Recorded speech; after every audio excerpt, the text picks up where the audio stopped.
TechBoard Tongue and Groove is a 3/4 inch board.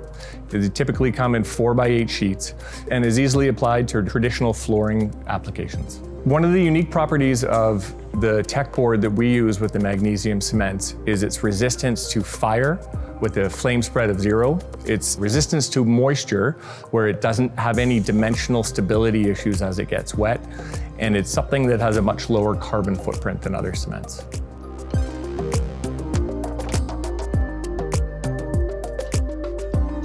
Tongue and Groove TechBoard is compatible with a wide range of finishes. We do recommend for certain finishes that you use an underlay. That's going to help you for future renovations.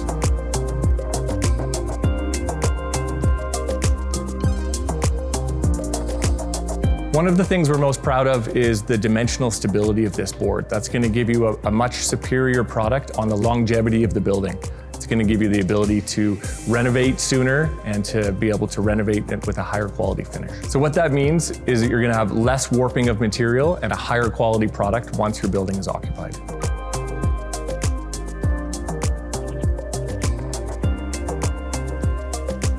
One of my favorite parts about this product is you treat it as if you would any other standard OSB or plywood. You're going to cut it the same and you're going to install it the exact same way. 3/4 inch T&G TechBoard should be orientated perpendicular to the joists of the subfloor. Unlike a square edge board, you can use our 3/4 inch T&G with a tight joint rather than having a gap. Our 3/4 inch TechBoard can be used on many different substructures. That includes dimensional lumber, engineered floor joists, as well as light gauge steel. We recommend stainless steel fasteners, coated fasteners, cement board fasteners. They should also be spaced about 6 inches OC on the edges of the board, and then 12-inch OC in the field.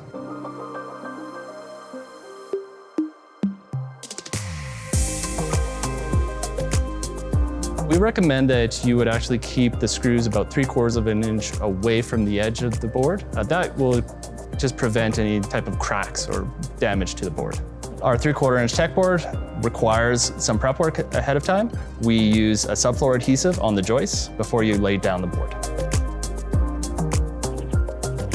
After I put down the adhesive for the subfloor, and then I applied the screws to the board using a quick dry system.